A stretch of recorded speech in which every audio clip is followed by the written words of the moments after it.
Hi, Sarah. Hey Ani, how's it going? Pretty good. How you been handling this heat lately? Oh, yeah, it's been warm.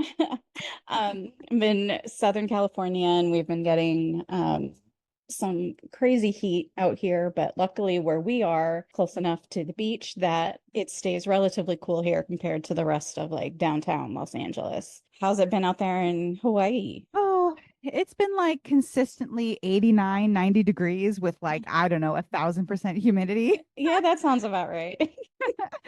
So yeah, it's been a lot of pool days with Zoe and just, we don't have AC, so just trying to keep the fans going, Yeah, We got a yep. swamp cooler. That's very interesting. You put ice in the thing and then it just kind of cools down the Hmm, space, theoretically. cool. Yeah. Interesting. Yeah. So Nice.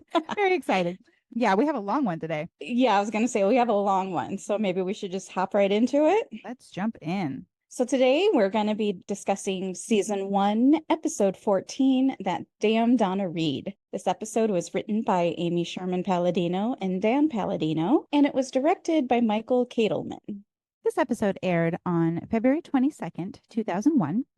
Rory and Dean have a falling out over their opposing views of the Donna Reed show, specifically regarding Dean's fondness for the sort of doting, perfect 1950s housewife that only ever existed on screen, not a real thing. Lorelai nags Luke and eventually convinces him to spruce up his diner with a fresh coat of paint. And Richard and Emily make their first appearance in quite a while. And we finally get to meet Rory's father, Christopher. Oh, goody. Oh, goody. All right, well, for our fast facts today, of course, we couldn't cover this episode and not do a deep dive on Donna Reed. Of course. So, Donna Reed is a fellow Midwesterner like myself. She was born and raised in Iowa, and she was born in 1921. And after high school, she moved to Los Angeles, where she attended Los Angeles City College, where in true Hollywood fashion, she was discovered by a talent scout from MGM while performing in a play at the school. She made her film debut in 1941 in The Getaway, and she also starred in several movies throughout that decade, including The Picture of Dorian Gray and, of course, as Mary Bailey in It's a Wonderful Oh Life. my gosh, I didn't know that was her. Yes, Oh, wow. Okay. she won an Academy Award for Best Supporting Actress for 1953's From Here to Eternity, in which she played a hard-headed but vulnerable prostitute. So definitely playing against her type there. Yeah.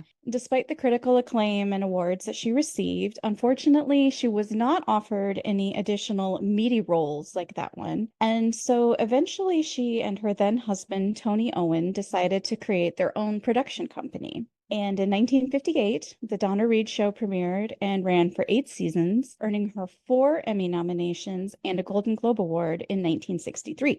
And the series can still be streamed today on Amazon Prime, Roku, Tubi, Pluto, and Freevee if you want to check it out. I might check it out. I don't think I've ever actually seen any of her show. And then after the conclusion of her series, Reed largely retreated from acting, wishing to spend more time with her family.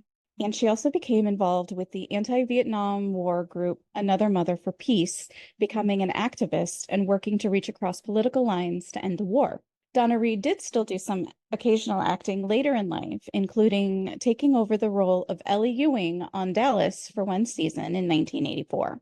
She passed away in 1986 at the age of 64 from pancreatic cancer in Beverly Hills. So there you go. Very Interesting woman. Yeah. Indeed. So much more than you would think, just like, a housewife. No, no, no. No. She was an executive and Yep. multiple award winner. Awesome. Yes. All right. Well, thanks. Mhm. So there is a scene in this episode where Rory goes to ask Lane for a certain CD she's looking for.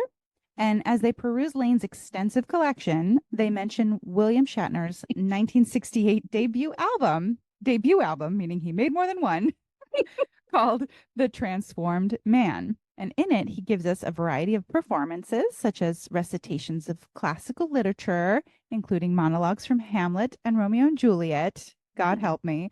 And then there's also a spoken word interpretation of a contemporary pop song, which I think has to be Lucy, yeah, right? Yeah. I think so. So that is, in my opinion, I looked through all the things in the CD, and the best one is his rendition of Lucy in the Sky with Diamonds. It is exactly as gloriously bizarre as you would expect from William Shatner. I highly recommend you check it out. You can find it on YouTube. It's fantastic. So weird. So in 2011, this was again on Wikipedia, a reviewer gave the album 4.5 out of 5 stars and said, quote, it's unclear if Shatner is merely having a good time and goofing around or if he's embarrassingly dead serious. And I have to think, just from what I've seen from him, it's got to be the latter.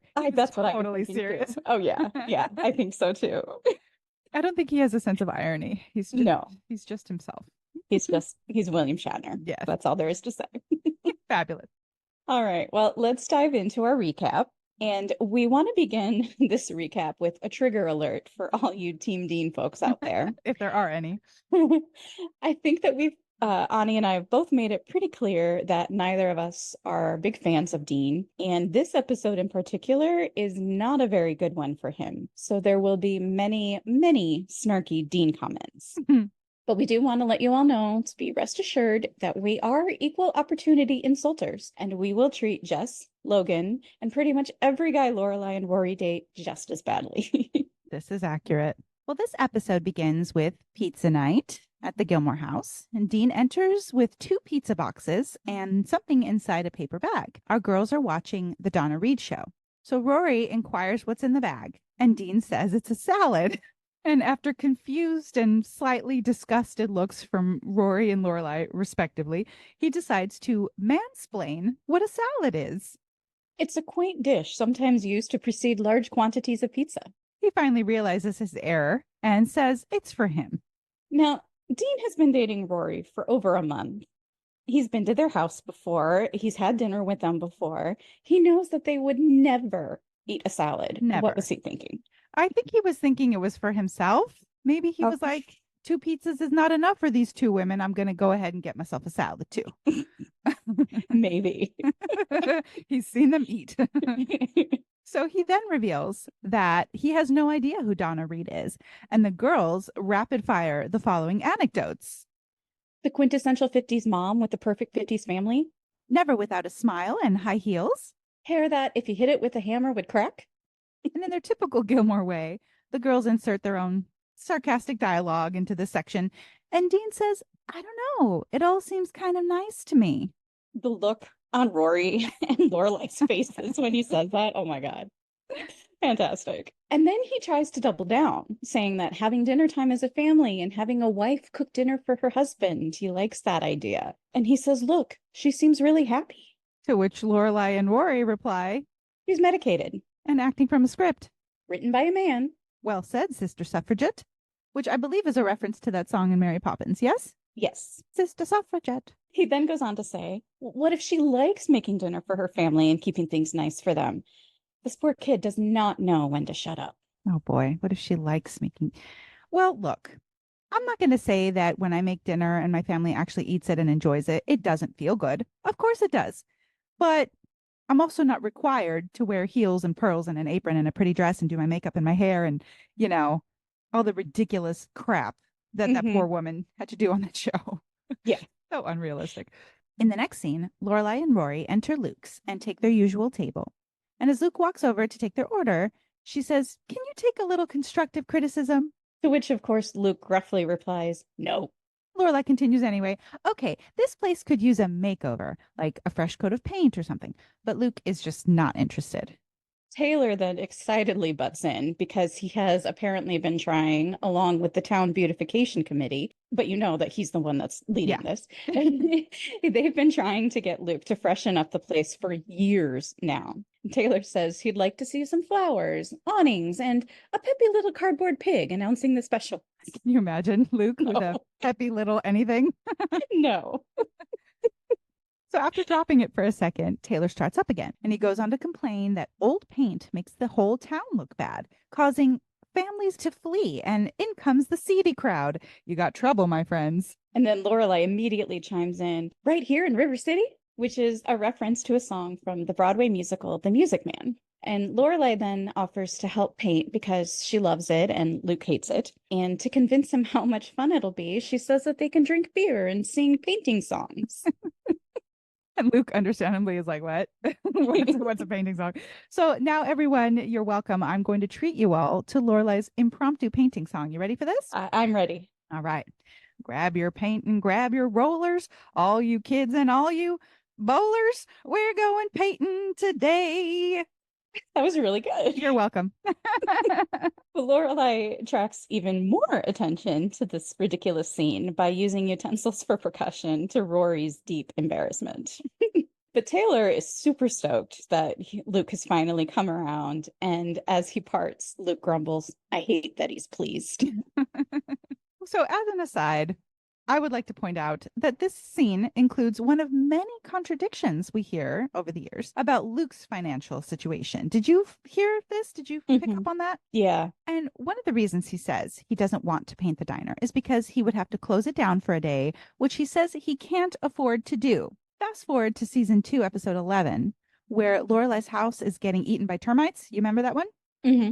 And she needs a $10,000 loan to fix the problem. And Luke offers to front her the money so she can just, pay him back over time. So clearly he can afford to close the diner for a day is all I'm saying. He just hates painting, is making excuses.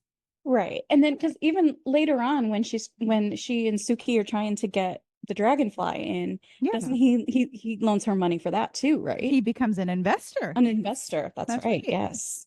Well, next up, we get a Friday night dinner. We haven't had one of these in a while. Yay. And we learn that sadly, Emily and Richard will not be going to Martha's Vineyard this year because they waited too long and their usual rental was already booked. Oh, poor rich people. So sad. So Emily says, now we have no place to go next week. I'm sorry. Are there no hotels anywhere? Or maybe this was before Airbnb, but come on. Maybe here's a thought. Go anywhere else in the entire world when you have that kind of money. So Lorelai suggests Paris, but Richard declares impossible. Silly Lorelai. You know they only go to Europe in the fall. They do go only every 2 years, though, because flying first class to Europe costs a fortune, and it's simply not in the budget this year. So here I was going to interject. Richard is being ridiculous. After all, these people are loaded, right? And if I were that rich, I would never stop traveling and I would fly first class everywhere. That's what I thought, right? But then I went and looked it up. Now, you used to be a travel agent. Did you know this? How ridiculous it is? Yeah. Okay, people. Get yourself ready for this. Sit down, buckle up. 2 round trip tickets, right? Economy tickets from Hartford to Paris in the month of March costs roughly $2,500, which for any regular family would be like, whoa, that's quite a bit. We got to save up for that, right? Okay. You ready? The exact same search, but choosing first class instead of economy? $30,000. For 2 tickets on the same plane. It's not a faster plane. You're not going to stop off at the moon and come back. No. $30,000. Why? That's crazy. That is crazy. I don't understand rich people. So yeah, Richard is right. That is insane. It is a small fortune. But then what Lorelai suggests, well, maybe they don't have to fly first class. Both Richard and Emily look at her as if she just said something incredibly offensive. Rich people. They look at her like she's insane. Like, what are these words that she's saying? Not first class? Yeah, I thought they looked confused. Like when Dean suggested a salad and Rory looked at him, she was just kind of like, huh, what a curiosity. Well, in the next scene, Lorelai's repairing Rory's sweater while Rory's doing some last-minute studying before a test. Babette pops over needing a favor. She and Rory decided that they were finally ready for a new baby, an adorable little kitten named Apricot. Apparently, Maury got a last-minute gig, and so they will have to be out of town overnight, and they're not ready to leave the kitten alone. So she asked if Rory would be willing to house sit for the evening. Rory happily agrees, and Babette tells her they just got cable, so Rory could watch those 4 girls talking dirty, which is a reference to Sex and the City. I never got into that show. How about you? A little bit, but not much. Yeah. I feel like I was maybe just a little too young for it when it came out, you know? Yeah. Babette leaves then, and Lorelai starts half jokingly giving Rory a hard time for so eagerly agreeing to be away from her mother for the night. And we learn that the two of them have only spent a few nights apart in Rory's entire life. Oh. Rory asks what Lorelai will do when she goes away to college. And Lorelai says, well, I will go with you. I'll sleep on the floor next to your bed, which I think is kind of cute because in the episode where Rory goes off to Yale, Lorelai actually does spend the first night with her, sleeping on a nasty old mattress right next to Rory's bed. hmm And don't you tell Zoe something similar? Absolutely. I am emotionally stunting her so she'll never leave me. I either tell her you're never leaving, or if you do have to go for college or whatever, Daddy and I will move wherever you choose to be. But, granted, she's only 8 and it's going to depend highly on how rough her teenage years are on us. So I would say check back in 10 years.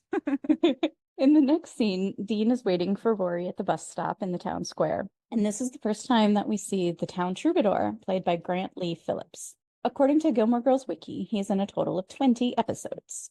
Rory gets off the bus and she and Dean stand there making goo goo eyes at each other and kissing, blocking the door to the bus, causing everyone else trying to get on and off the bus to have to squeeze by them. How rude. Seriously. And Rory has brought home a baby chick that she has to study and raise for her class. And this will be important later. As they walk to Rory's house, she tells Dean that she's house sitting for Babette that evening and invites him over. And of course, he says yes. And then she asks if they want to go get coffee, but he has to go to work early because Thursdays are busy for some reason. And then he says sarcastically, lots of oppressed housewives shopping for their husband's dinner. Ooh. Oh, Dean. So Rory rightfully gets upset at this, and they begin to argue about Donna Reed and housewives. And Dean once again engages in some mansplaining, this time about Rory's own thoughts and feelings. Isn't that nice? Mm-hmm. He tells her she's so sensitive about the Donna Reed thing. And then he snaps at her. You just feel that way because your mother feels that way. And then Rory shoots back, oh, what? So I have no opinions of my own? If I have no opinions of my own, then I guess I'd be just the kind of girl you like. Ooh. Dean then goes on to say that his mom used to cook for his father before she worked, and she still cooks on the weekends. And what did that say about her? And then Rory says, it says she has a choice, and Donna Reed didn't. Mic drop. Nice.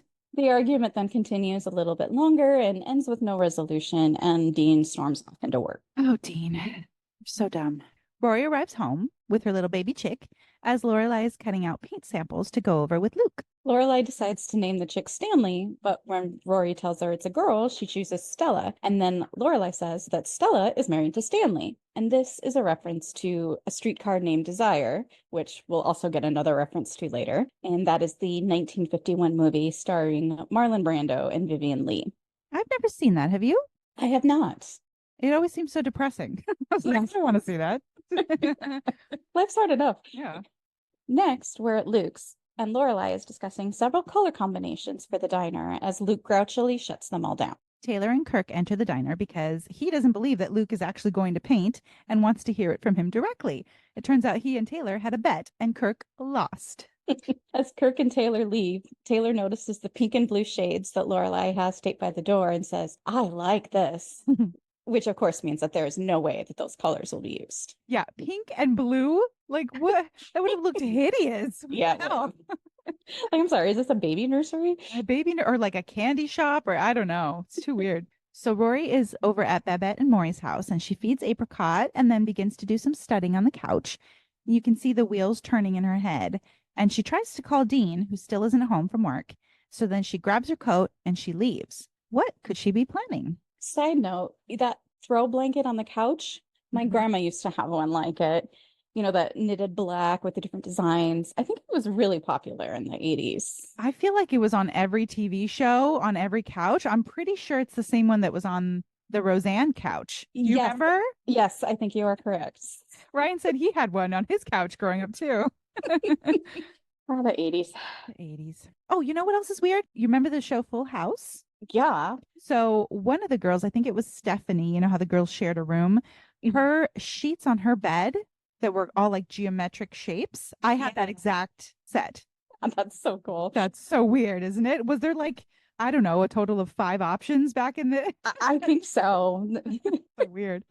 We're back in the diner with Luke and Lorelai having a beer and discussing the painting plans. Lorelai has narrowed down the color choices and is presenting her favorite to Luke, who is still unsure about the whole thing, but finally agrees. Suddenly, someone bursts into the diner snapping photos. Turns out the town council, which we all know is code for Taylor, wanted before and after Of pictures. course. And Of that course. someone who comes in is, I believe that's Andrew. I don't know. I didn't know his name. Yeah, I'm I pretty know sure I've it's seen him, several times throughout the series, but I never knew his name. So, Do you remember the episode with the Festival of Living Pictures or something? yeah. He's the guy who does the statue. They paint him all white and they put him in the gazebo and he spins Oh, around. That's Andrew.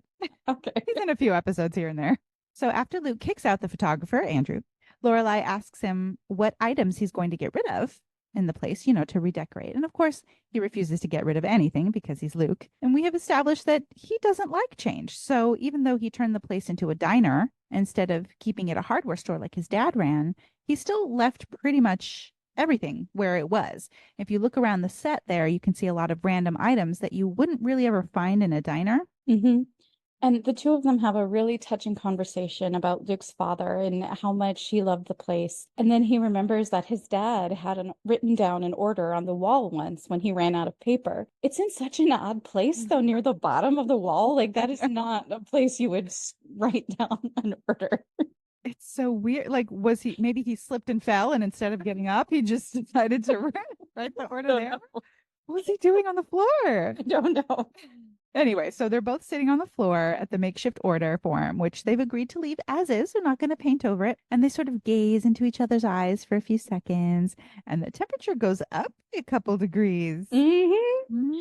Well, then they're interrupted rudely by a mob led by Taylor and Andrew banging on the door and trying to come in. Fortunately, the door is locked, but way to spoil the moment, guys. No. Luke's about to get up and yell at them, but Lorelai convinces him to stay down on the floor and saying that they'll leave eventually, which they do. So now Luke and Lorelai are still on the floor, but on their hands and knees, and Luke is just inches away from her face, and he softly says, "Thank you," staring at her the whole time. And Lorelai, oh my God, I know. I was like, they love each other. So Lorelai turns her head, and they again gaze into each other's eyes, and the tension continues to build. And then Lorelai finally breaks the moment, saying that she should go, and things are a little awkward for a few seconds before she leaves.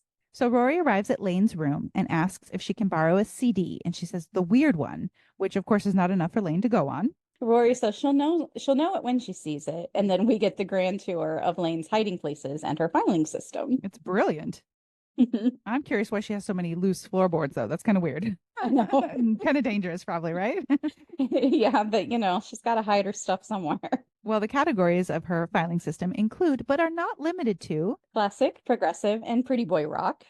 punk, German metal bands, and Broadway soundtracks. A variety of jazz, classical, country, a separate category from rockabilly, which she also has, and Sinatra. There's also a miscellaneous section, which includes the aforementioned Shatner album, which Rory plans to get Lorelai for her birthday, giving us a little more insight into the Gilmore Girls' sense of humor. Rory finally finds the CD that she wants, and when Lane asks what she needs it for, she tells her she's not sure yet. Ooh, intriguing. What is she planning, this girl? So Lorelai returns home to find that Stella the chick is missing. She does a Marlon Brando's yell and then begins to frantically look for the bird. She calls Luke, rambling like a crazy person about the missing chick, and says, "Do I pull a Lucy Ricardo and walk like a chicken so she thinks I'm their mother?"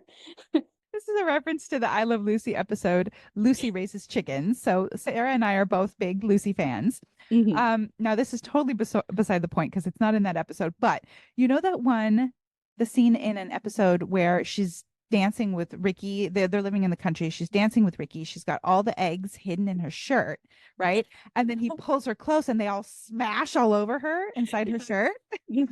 So I don't know if they still hold it, but once upon a time I read that scene held the record for the longest recorded audience laugh. Yes, it went on forever. Ever. And as far as I know, it still holds. Yeah. God, she was just so brilliant. Like her reactions, it just kept the laughter going. People I know. couldn't believe it. I know. And I think it was real. I think she really had eggs. Yeah. Well, Lorelai's freaking out and she asks Luke to come over and help her look for the chick. And of course he agrees. And he arrives and enters through that mysterious living room door that Suki used in the last episode. So Lorelai grabs his collar, pulling him into the house, saying, "Thank God, get in here." keep this in mind for a little later. And Lorelai then starts rambling again about her unfruitful search, and Luke has this kind of smirk on his face, and he's nodding like, uh-huh, uh-huh. He obviously thinks this is a ruse. Suddenly, though, we hear some chirping, and Luke says, "You really do have a chick loose in here," and joins in the search. Well, next up, we hear Dean's dumb voice on the Hey, Rory. when he calls Rory at Babette's house. And he asks her if she still wants him to come over and makes her practically beg him. But the dude is standing outside. This actually reminds me of a future episode where he invites himself over to Rory's despite her having set a clear boundary intended to keep him away. You remember that? Yeah, I do. So rude. Well, Rory opens the door to greet Dean, and we see her in full-on Donna Reed attire, complete with a poofy 50s dress, apron, pearls, and high heels. Where she got this outfit in just a few hours remains a mystery. She says, "Honey, you're home." Aw, I have a few thoughts on this. You ready? Mm-hmm. First of all, hey, honey, remember when you completely invalidated my feelings and told me I was incapable of independent thought? Well, I didn't want you to stop liking me, so I transformed myself into that which I despise just to soothe your fragile ego. Promise you won't leave me like my daddy did?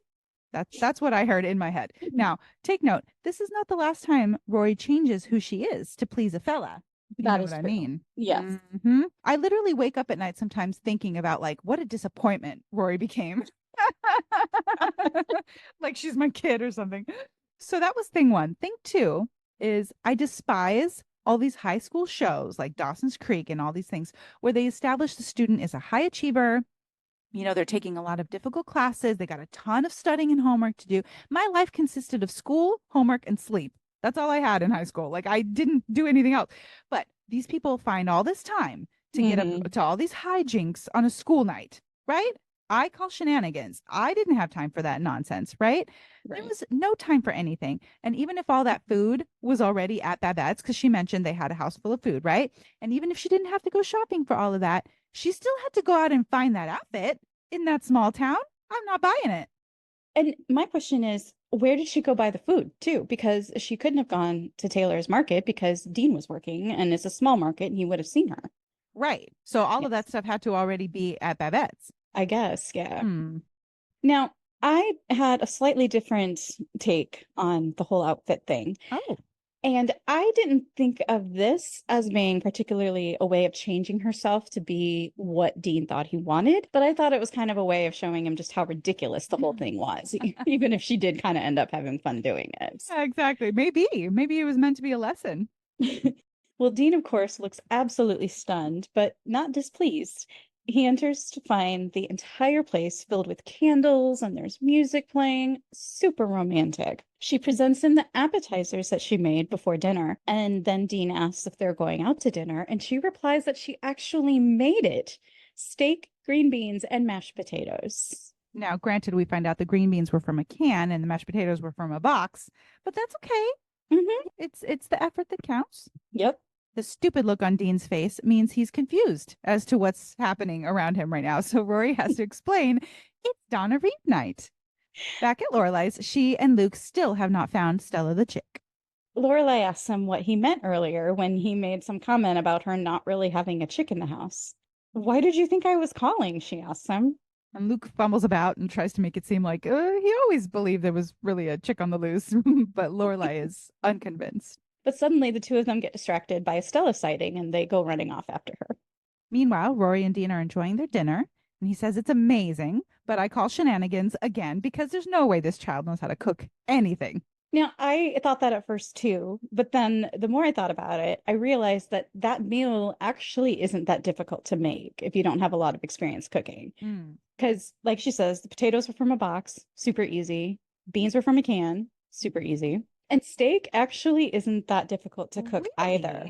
I didn't think so. I mean, it was one of the first meals that I made for Mikey when we first moved in together. And unless he lied to me, it was good.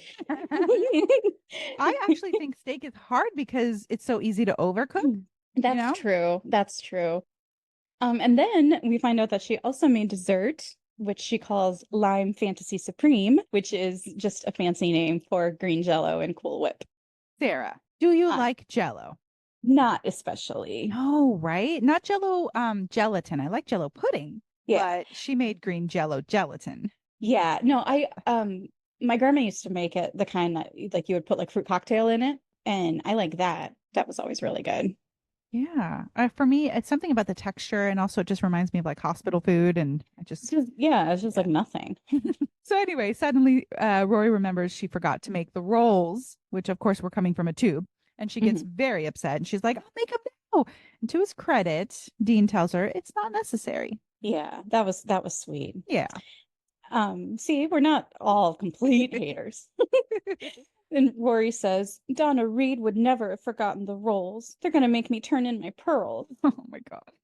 So, in a much later episode, when Rory is dating Logan, she mentions something about Emily worrying that she'll have to give back her pearls after committing a social faux pas. Do you remember that one? I do remember that, yeah. And Dean somewhat redeems himself in the end by telling Rory that he doesn't expect nor want her to be Donna Reed. And he takes out the trash because that's what the man is supposed to do. Hey, that's something. That's something. Not a total loser. So Rory says she actually had fun doing all this stuff for him. And in her research, found out that Donna Reed was actually an uncredited producer and director on her show, which made her one of the first women television executives. I looked into a few more firsts for women, and here's what I found. Betty White, the incomparable, was the first woman to produce a national TV show and star in a sitcom. Lucille Ball was the first woman to own a production company. Roxy Roker was the first woman to be part of a biracial couple on The Jeffersons. Oprah Winfrey was the first woman to own, produce, and host her own talk show. Mindy Kaling is the first woman of color to create, write, and star in a primetime sitcom. And she also runs her own production company.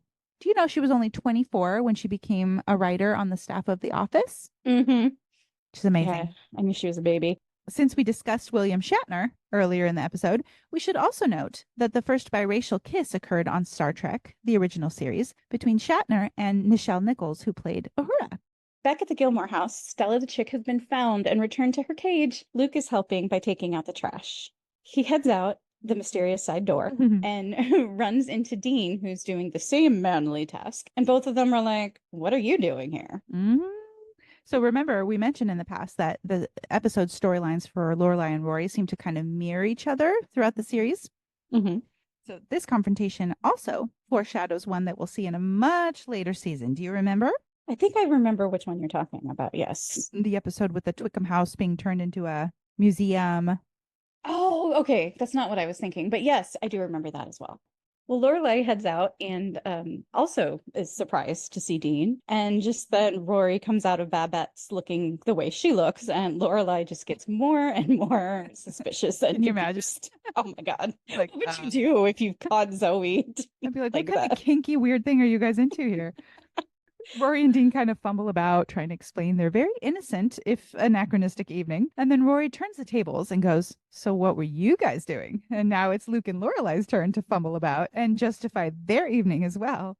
The guys leave, and we see Lorelai making sort of a, okay, tell me the real story now face at Rory. And she says, you're 16. I expect you to have your boyfriend over when you've got the house to yourself. But what is with the apron? And Rory just says, it's a long story, and tries to hightail it out of there as Lorelai is mercilessly teasing her for her getup. She says, I have to go too. I got to write down all the ways I'm going to torture you about that outfit. And just as Lorelai is about to go back into the house, Rory comes running back outside, desperately calling for Lorelai's help because she can't find Apricot. Why does anybody leave their pets with these people?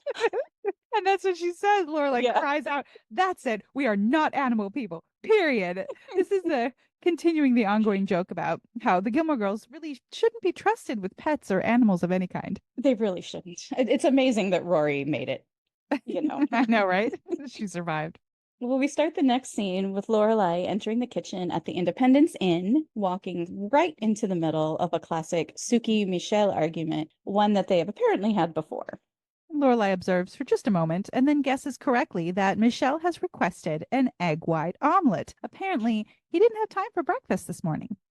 And Suki is deeply affronted. She is a chef, and her job is to make food that tastes good. She simply will not compromise her artistic and culinary values on such an appallingly boring dish.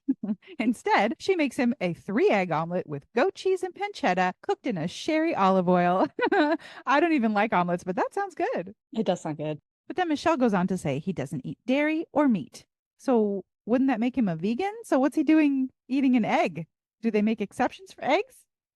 So there's actually a pretty wide range of vegetarian and veganism. Ah, So when you're vegan, you don't eat anything made with any kind of animal products, including dairy or eggs. However, an ovo-vegetarian will eat eggs, but not other meat or dairy products, which is presumably what Michelle is.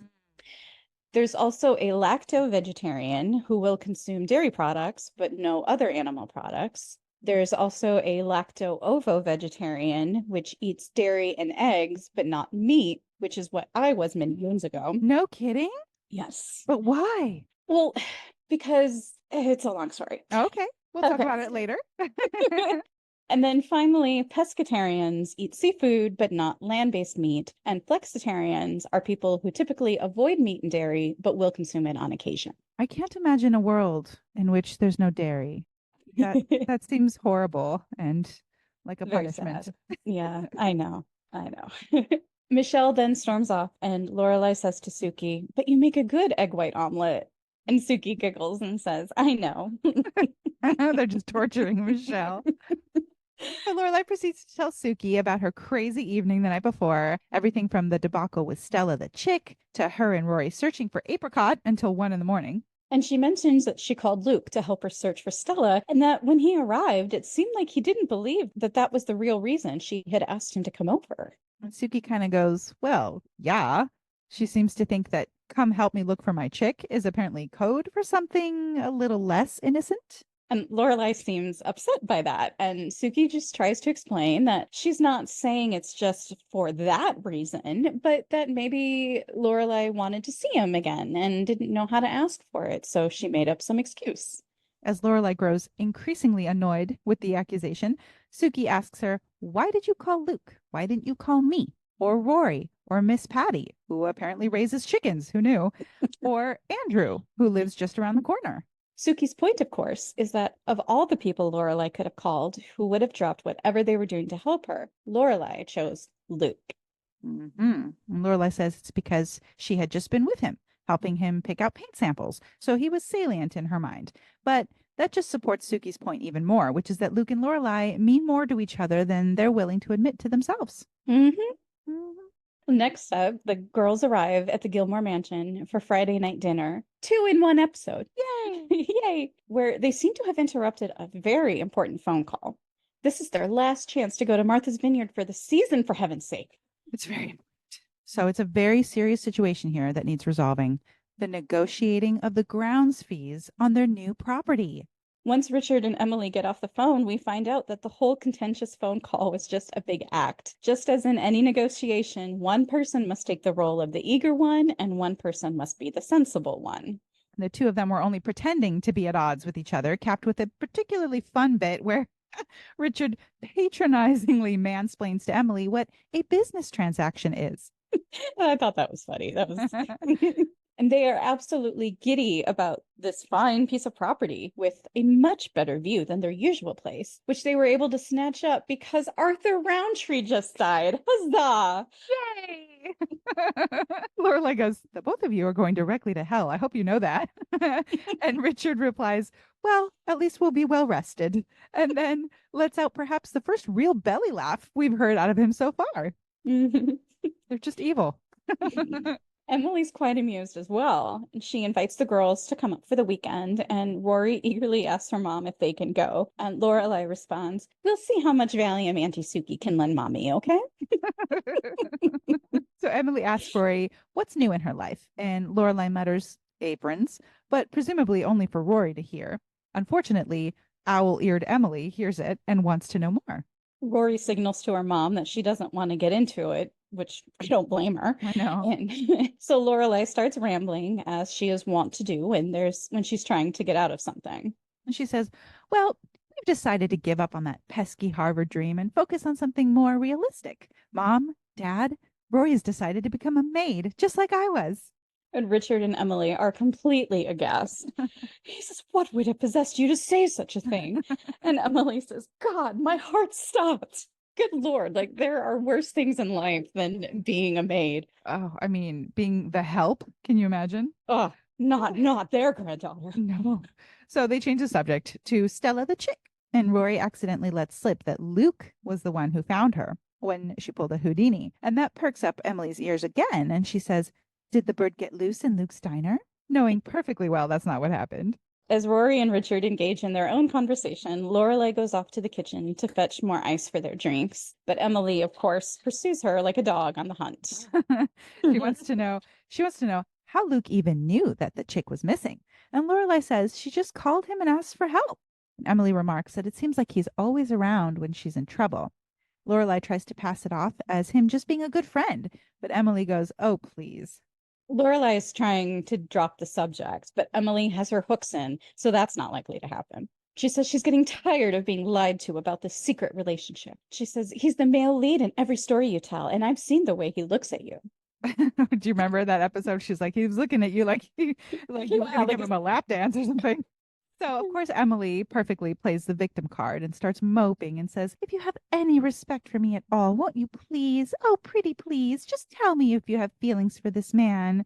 It's a hard thing for Lorelai to admit, so she just says, "I don't know, maybe I do." Emily thanks her for finally being honest with her about this, and then immediately drops the act and says, "Now we can discuss what on earth you could possibly be thinking."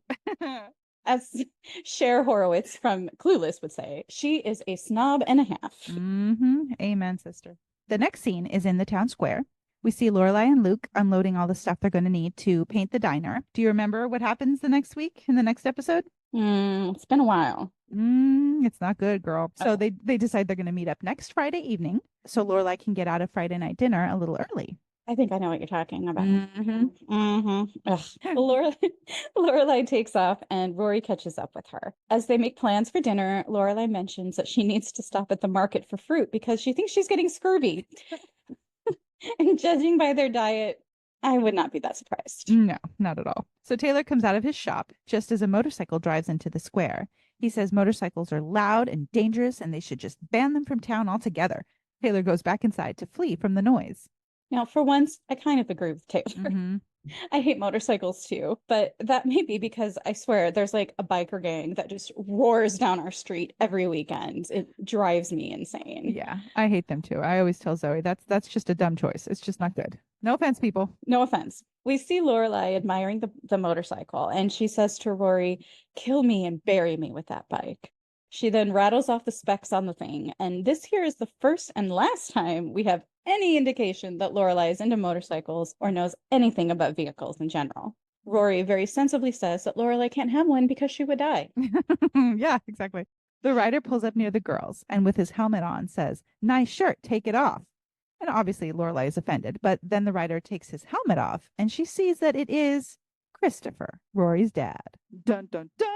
Rory is super excited and runs over to give him a big hug, and Lorelai is rather less pleased to see him, to say the least. Christopher the loser weasels his way into staying at the Gilmore house for a few days, and then he takes Rory on a little motorcycle ride around the town, despite Lorelai's obvious disapproval. Lorelai shakes her head and mutters, "Christopher." And we fade to black. And that was the damn Donna Reed. What an action-packed episode. Tune in next time when we discuss season 1, episode 15, Christopher Returns. Blah. Copper boom.